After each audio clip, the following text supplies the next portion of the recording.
Hello. Let us continue our study of set sizes.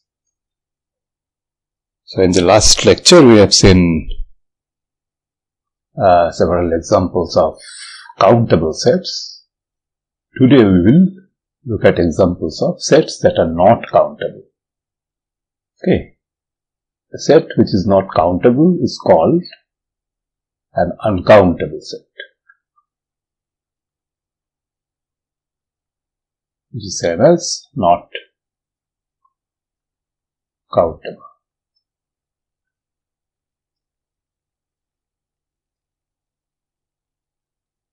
So there do exist uncountable sets. We will see several examples. But first of all, proving countability was somewhat easy. So you propose an injective map from, let's say, A to N, or a surjective map G from N to A. It is injective, surjective. So similar techniques are used to prove A is countable.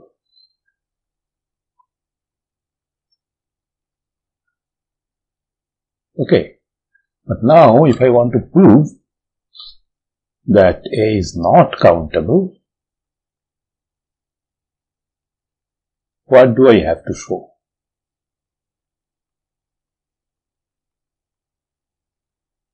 One possibility is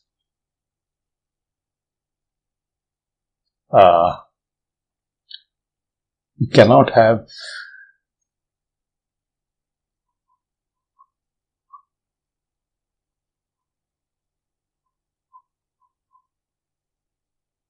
an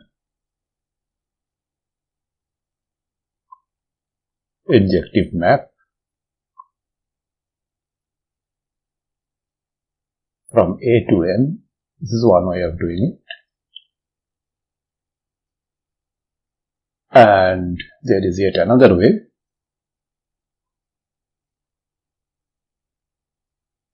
No map in the other direction. You can always construct a map from N to any infinite set which is injective, but any such map can be, no such map can be surjective, okay, or I can say bijective. So we will typically take this approach. We take any arbitrary map, and there are several ways. You may assume that it's a bijection, then arrive at a contradiction. Another option is take any map and prove that it cannot be bijective. Okay.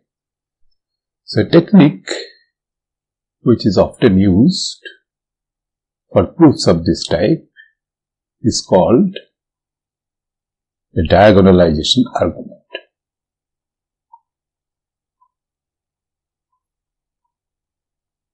or proof. And such proofs date back to Cantor,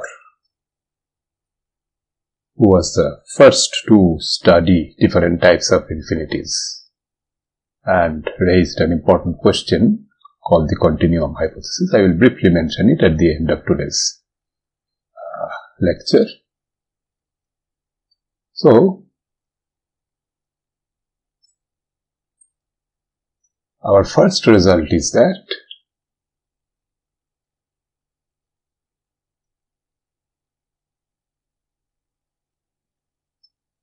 the set of real numbers R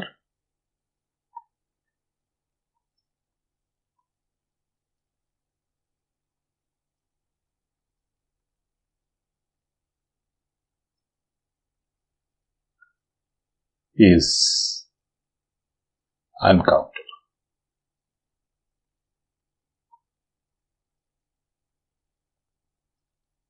So let me now supply a proof. based upon diagonalization argument.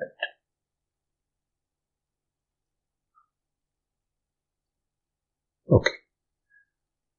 So, instead of proving this statement, I will prove that this interval 0, 1, which is the set of all x real valued, such that 0 is less than equal to x, this is less than 1, so set of all proper fractions, you may call it, is uncountable. Why does it establish the uncountability of R? If R is countable, then any subset of a countable set is countable. So if this is uncountable, R cannot be countable. Okay. So these are essentially proper fractions.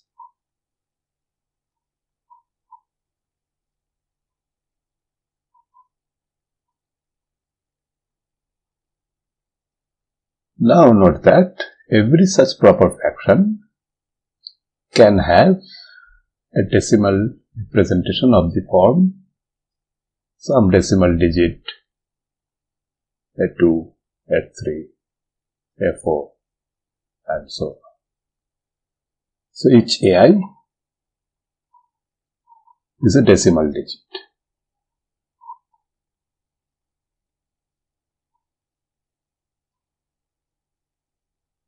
Okay. So every proper fraction can be represented like this. That's quite obvious. For example, pi minus 3 is 0.1415926535, so on. And you have, let's say, 3 by 8.375, and this is followed by an arbitrary number of zeros. Okay. And if you have terminating decimal expansion like this, you actually have a second representation of the same number, all nines. This and this evaluate to the same thing. So, if we are dealing with some such numbers with terminating decimal expansion, then we arbitrarily pick some convention. Either I will have this or this. Maybe I will prefer this. Okay. Terminate, then followed by an infinite number of zeros. Whatever, given any such convention of arbitrarily choosing between this and this, we can say that each element in this range less than equal to 0 less than equal to x less than 1 has a unique representation, decimal representation, something like this. Okay. There are cases where there are two representations, but you pick just one, maybe the terminating one. Okay. Okay. But it is important to note that the numbers, fractions that have terminating expansions or that have two expansions should involve either infinitely many zeros at the end or infinitely many nines at the end. Okay. So you keep that thing in mind. Okay. So with this understanding, let me now propose Cantor's proof, diagonalization proof. Okay. So this goes like this. Let f from this interval to n be, you can take any function, or if you want, you may make this function injective. Does not really matter.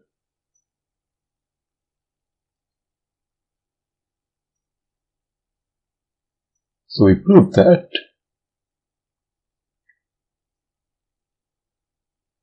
F cannot be surjective. It may be injective, but it cannot be surjective, and therefore it cannot be a bijection. Okay.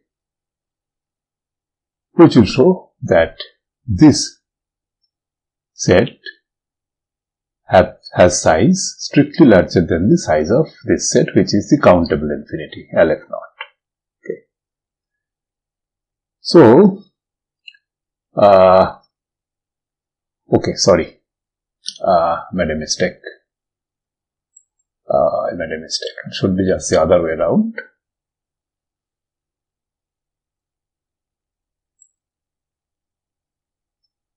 Okay, let's have this n to 0, 1. Okay, be any injective function. Okay, and we prove that f cannot be surjective. So that essentially means I have proper fractions of this form: f1, f2, f3, f4, and so on, fn in general, for all positive natural number n. So this is a kind of enumeration process of proper fractions, and the fact that f cannot be surjective essentially implies, this is also an infinite counting process, but the fact that this cannot be surjective implies that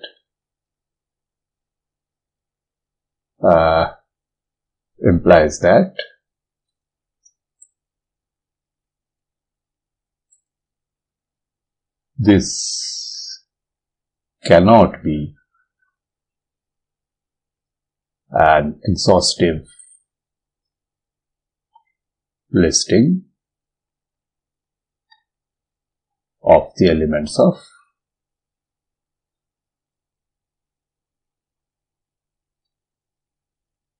the interval 0, 1. Okay.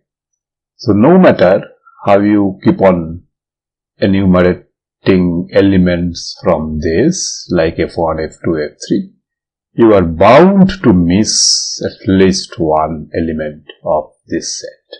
Okay. So that's the important thing. No matter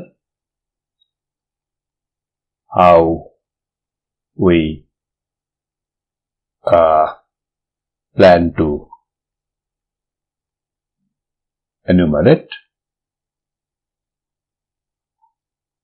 the elements of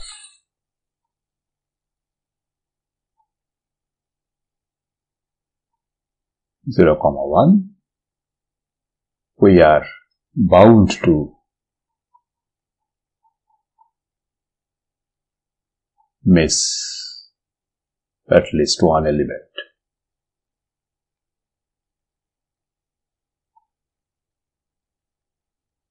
of 0, 1. Okay. So exhaustive listing, exhaustive counting of the elements of the set is not possible. Okay. So now, with this idea in mind, I propose the first diagonalization proof, but let me start with a picture.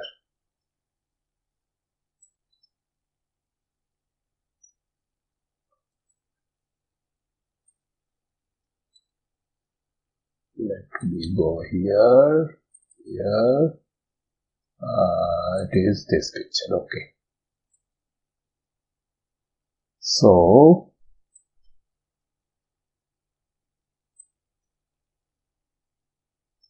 suppose that f is such a map. Okay. From n to the set of real fractions, proper fractions, real valued fractions. Okay. So I have enumerated f1, f2, f3, fn like this. So let us say f1 is 0.a11, a12, a13, a14, for which aij is a digit, decimal digit. Likewise, f2 is say something like this. All these are infinite expansions. 3, 1, 3, 2, 3, 3, 3n and so on. If n is something like this.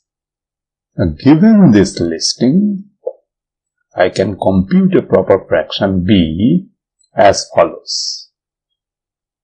I will force this to be different from this to be different from this to be different from this to be different from this, and so on. In general, the nth decimal digit of b will be forced to differ from the nth digit of f of n.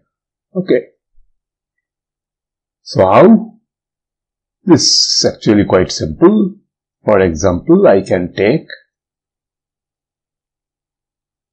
bn equal to, there are 10 options, right? In decimal digits.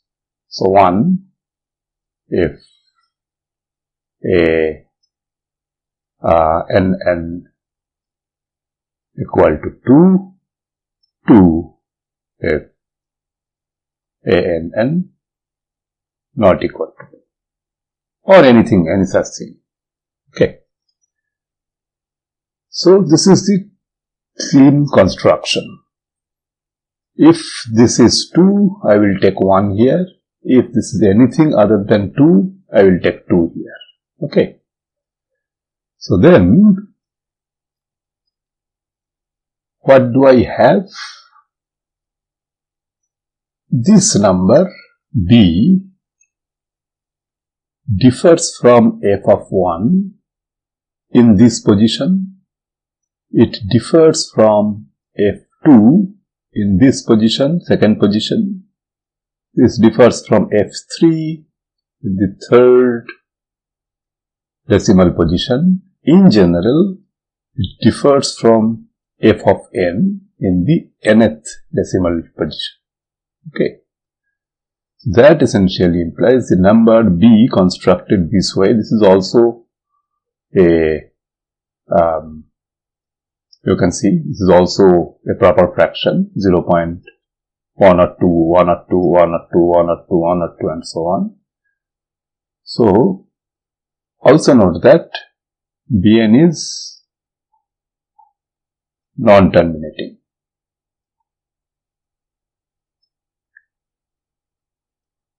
Because terminating fractions involve an infinite number of zeros at the end or an infinite number of 9s at the end. But b is composed of digits 1 and 2 only. Right? Therefore, this bn has a unique representation. So, this has a unique decimal representation.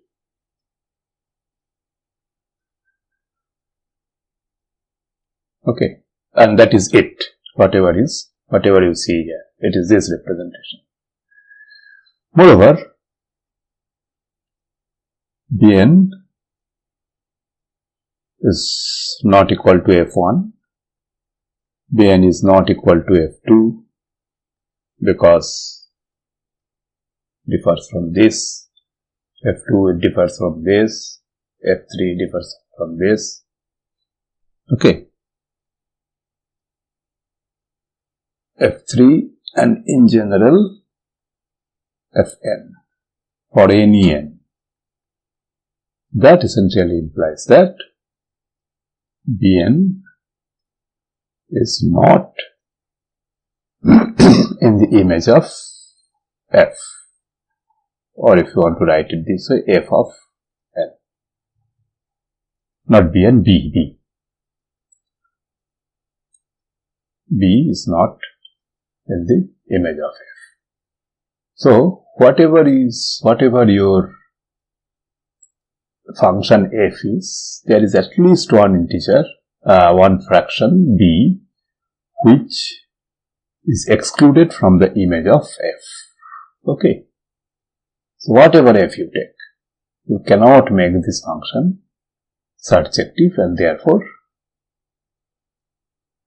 bijective, even if it is injective. So this proves that the interval 0, 1, closed at 0, open at 1 is uncountable, and therefore the set of real numbers is also uncountable. Okay, so I will talk about what is the relative size of 0, 1 interval and the entire real line. We will see a little later. But let us see, because of this A11, A22, A33, A44, A55, ANN, so this is basically the main diagonal of the two-dimensional matrix. Okay, infinite in both directions, this direction and this direction. And this B is forced to differ with the nth element at the nth position of the diagonal. And that is why this is called a diagonalization proof. Okay. Okay, fine. So, this proves our first uncountability result, that the real numbers are uncountable. So, next, it's a very similar proof. Establishes this. Let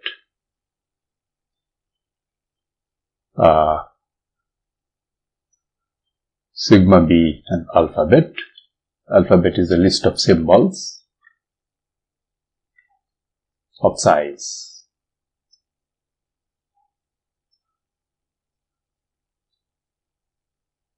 greater than or equal to 2, like 0, 1, or it may be the ternary alphabet 0, 1, 2, it may be the your ASCII alphabet or Roman alphabet A, B, C, D up to Z. Okay. Then the set of infinite sequences over this alphabet sigma is uncountable. Exactly, you follow the same diagonalization proof. Okay. So, proof, same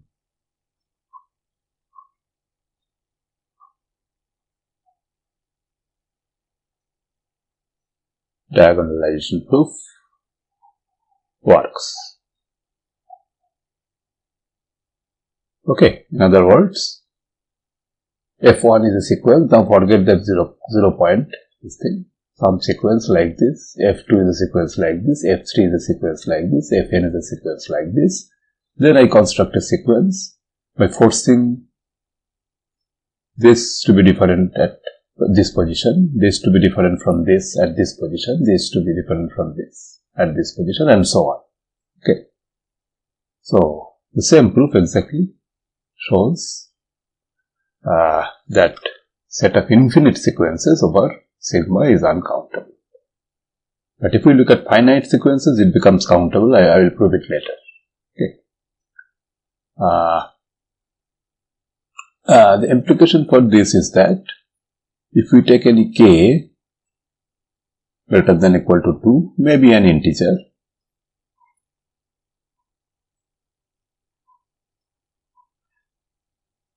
okay, which is the size of this alphabet sigma. So, in the first position, there are k possibilities. Second position, there are k possibilities. Third position, there are k possibilities. And if I consider all positions, that is this, k power alif naught is no longer countable.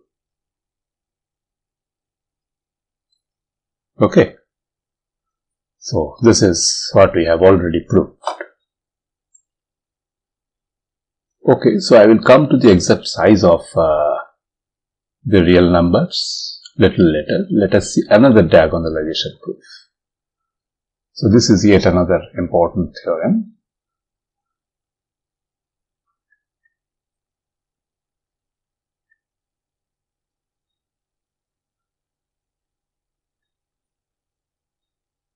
there cannot be a bijection between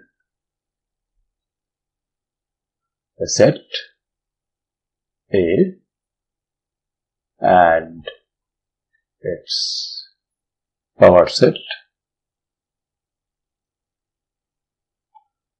You can write it this way, power set of A, or you can write it as 2 power A, whichever symbol you want to use, it is fine.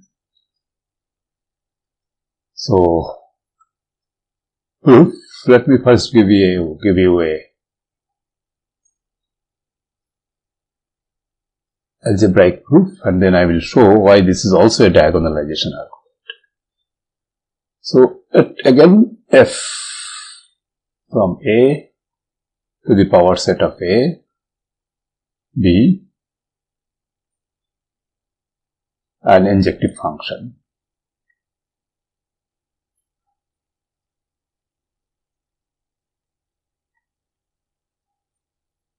Okay, injective function.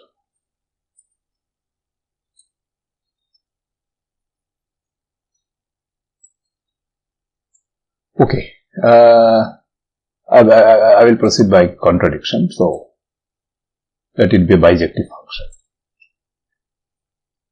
That's better. A bijective function. Okay, so that means 2 power A, the power set of A, is nothing but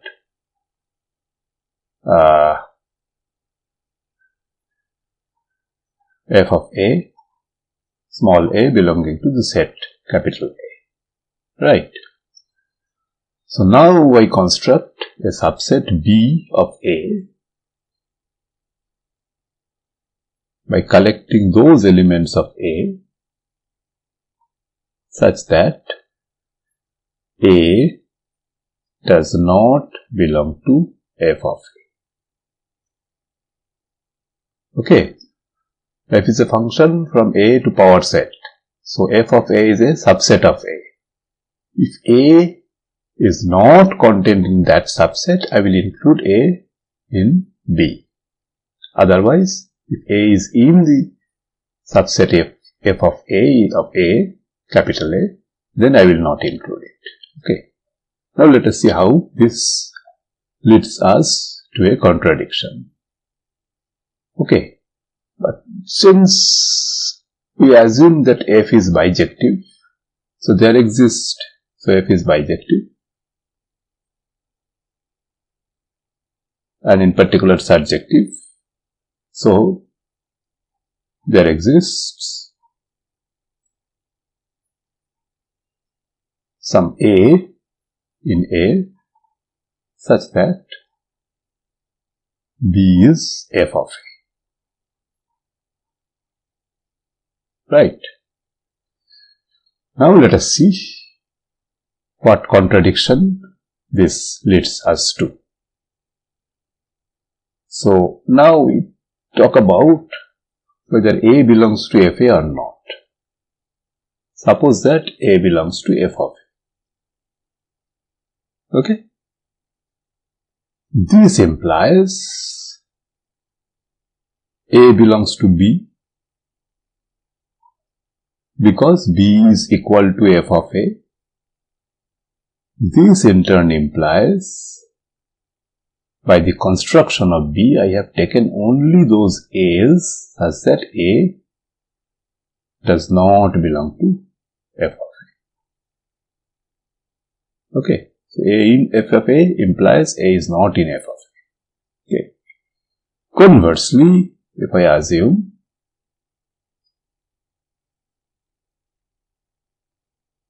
A is not in f of A, this implies A is not in B because B is equal to f of A. Just replace this by B. And this implies by definition of this B, A is not included in B. The reason is that A is in f of A. That is the reason I didn't include A in B. So, I have proved A is in f of a if and only if a is not in f of a. Right? But this is just an absurd conclusion.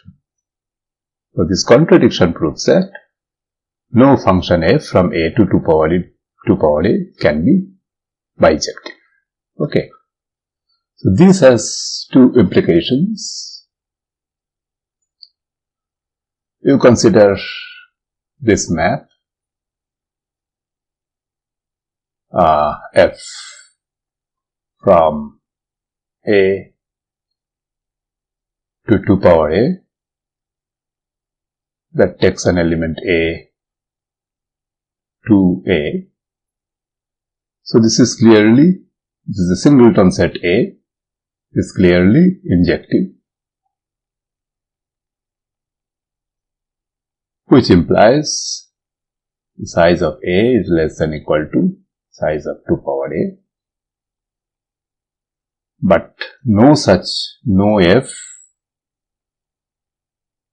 a to 2 power a can be bijective, which implies that this set is strictly larger than this set.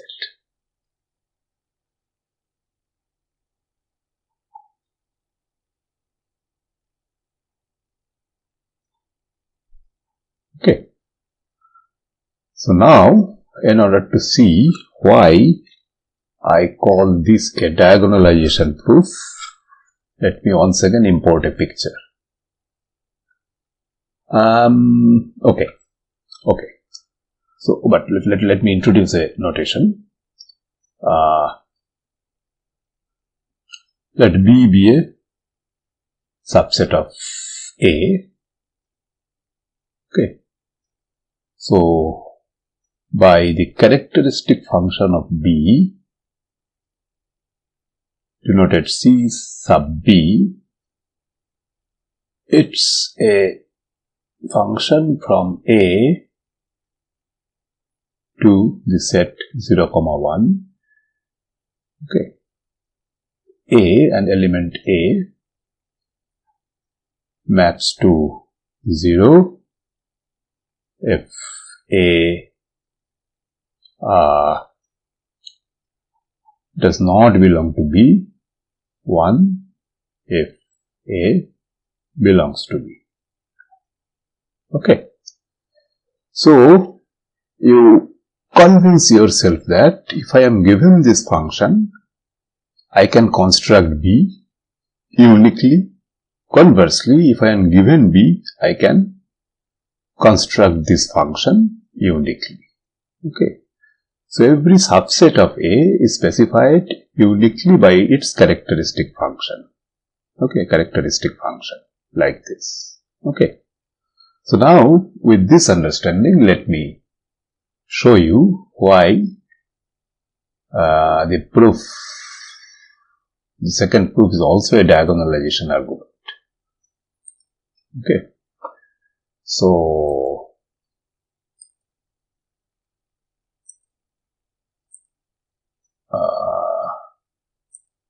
come here,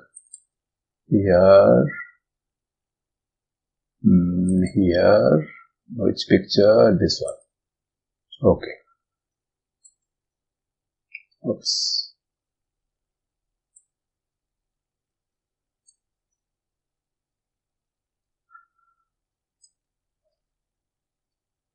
Okay. So, in this example, I take A equal to n, and let us say that we have enumerated let's say F1 is the empty set, so it contains no element, so this is 0, 0, 0, 0, 0. Okay. And maybe f of 2 is just this finite set 2, 4, 6, 8. So 1 does not exist, does not belong to this set, so 0. 2 belongs to this, 1. 0 does not belong, sorry, 3 does not belong to this set, so 0. 4 belongs to this set, so 1, 0, and so on. Likewise, this may be the set of primes at 2, 1, 3, 1, 5, 1, and so on. Likewise, this may be the set of all odd positive integers, 1, 0, 1, 0, 1, 0, and so on. And this may be the set of all Fibonacci numbers, so 1, 2, 3, 5, then 8. Okay. Now I construct this, okay, B, since 1 does not belong to f of 1, I am taking 1 here.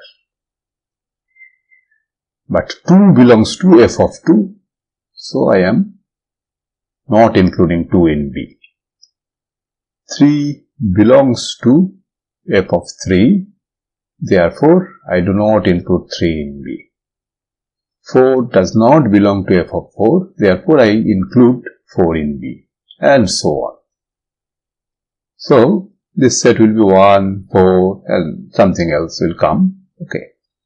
So, now this B differs from 1 with respect to inclusion of 1. B differs from f of 2 with respect to inclusion of 2.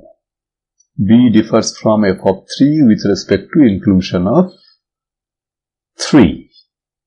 B differs from f of 4 with respect to inclusion of 4, and so on. Okay. So, B cannot be f of something because it is different at this position, at this position, at this position, at this position, at this position, and so on. So, once again you see that this diagonal is coming into picture. Okay. So, this is once again a diagonalization proof. Okay. Anyway, so whatever it is, so the power set of any set is bigger than the set itself. We cannot establish a bijection. So, now, what is the size of R?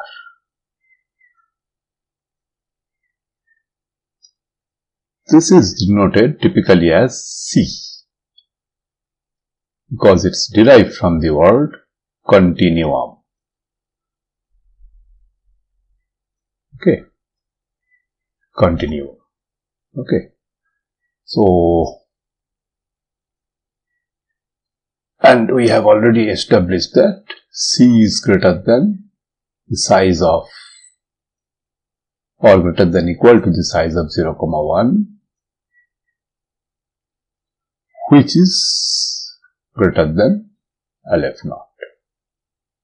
Okay.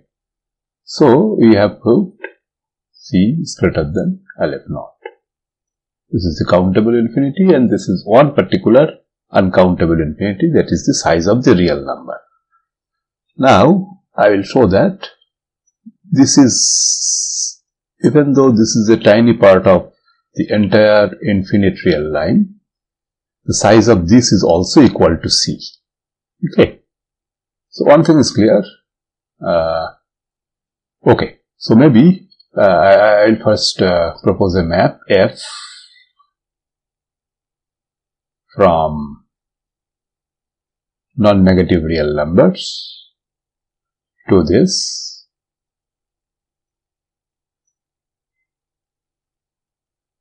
X. Take a non-negative real number and map it to X over X plus 1. Okay. It's a very easy exercise that this is a bijection.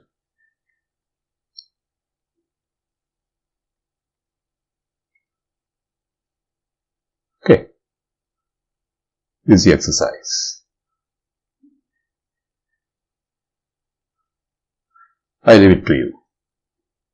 So, since this is a bijection, I have at least established thus there are as many proper fractions are there, okay, as there are non-negative real numbers. Okay. Now, I still have not seen the entire R, it's only the non-negative part, but that is quite straightforward.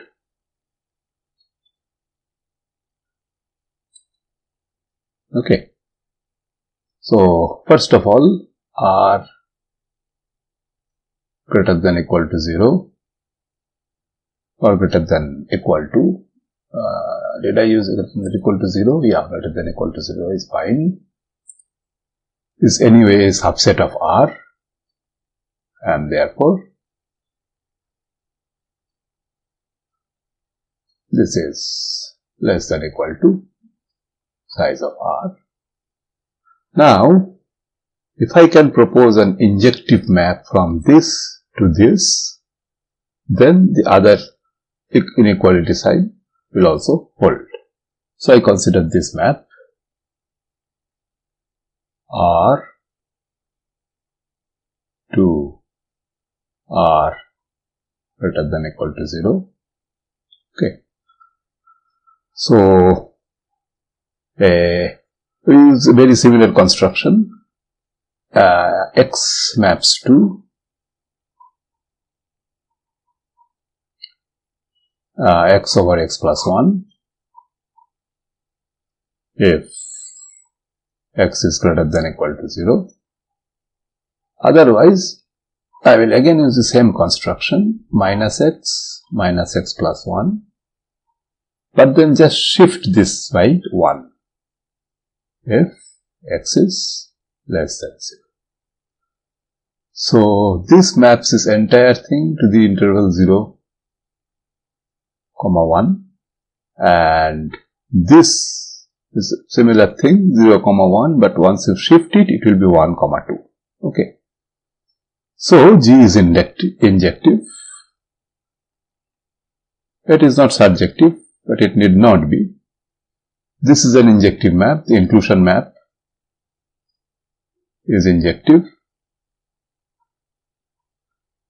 And in this direction, we also have an injective map, and therefore, R is equal to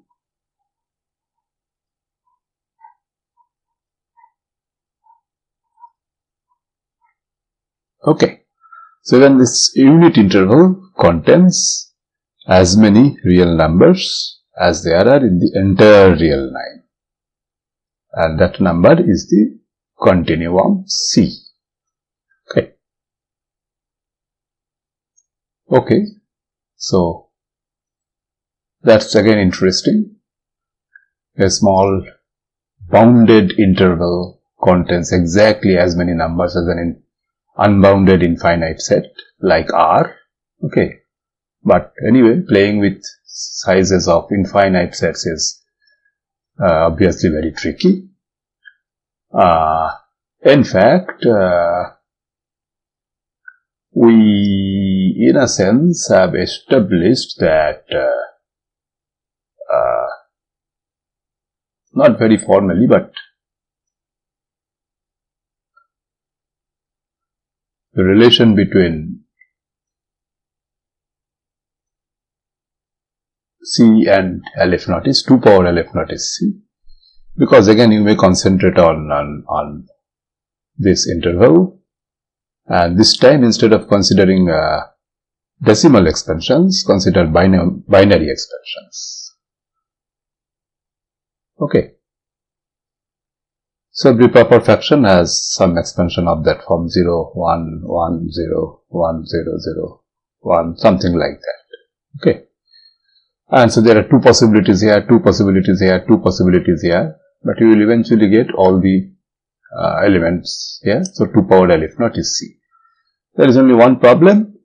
Again, terminating expansions have something like this. This is same as all ones, right? But this is not a big issue because only some rational numbers have terminating expansions. Only some.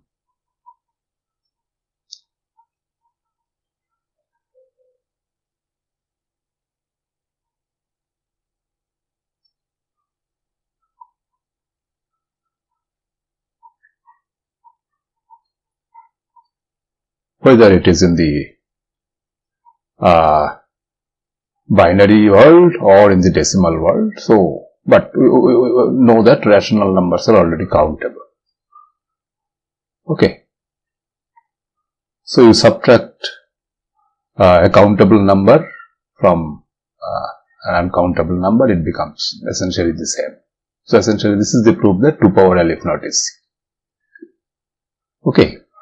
And there exist infinities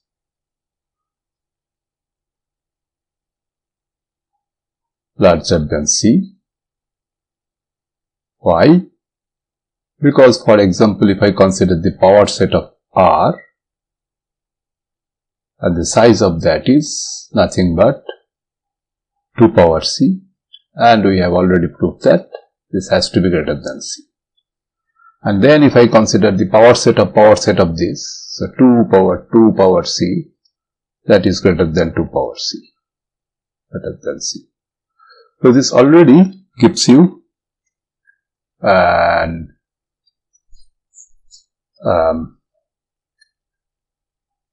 infinite sequence of infinities. Okay. So starting with L if naught, you have C equal to 2 power L if naught, 2 power C, 2 power C. So you see that these are all infinities, but essentially this indicates that there are infinitely many infinities.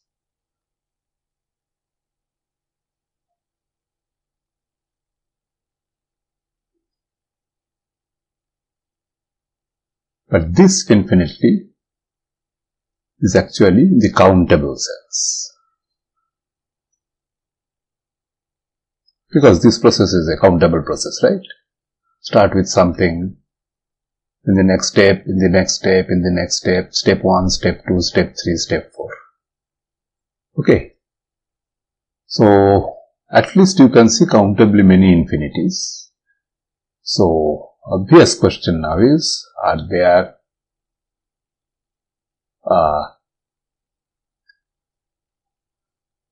any other infinities? So, it's a big question. In particular, Cantor raised the question, is there an infinity strictly between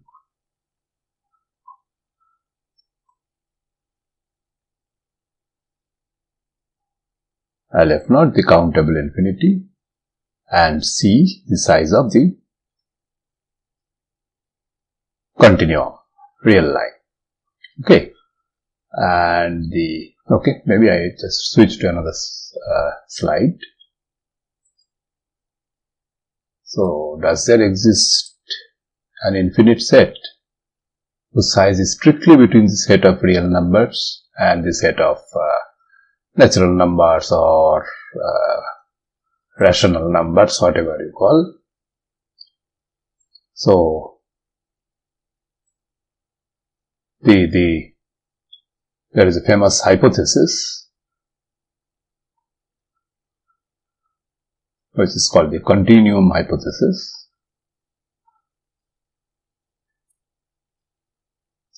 which says that no such infinity exists.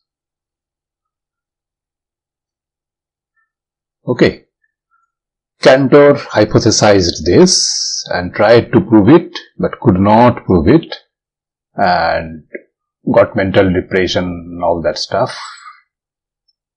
Later, could not be proved by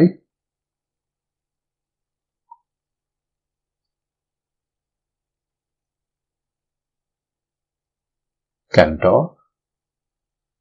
Later, a person called Gödel Kurt Gödel also thought about this continuum hypothesis. He essentially proved that this can neither be proved nor this can, or maybe I put B earlier.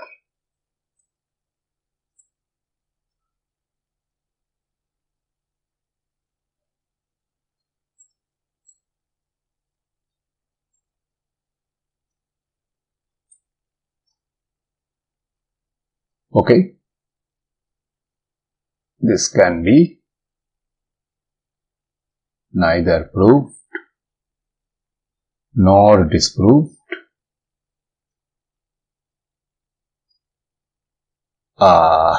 using the axioms of what is called ZF set theory. So, this is Zermelo, Frankel. Okay.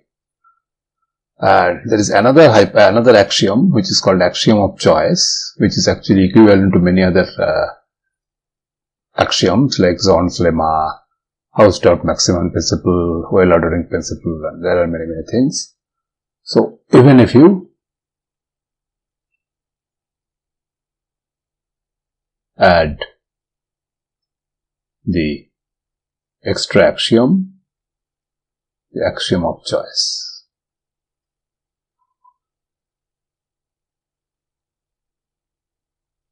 So this follows from Gödel's incompleteness theorem, and these are all very deep results.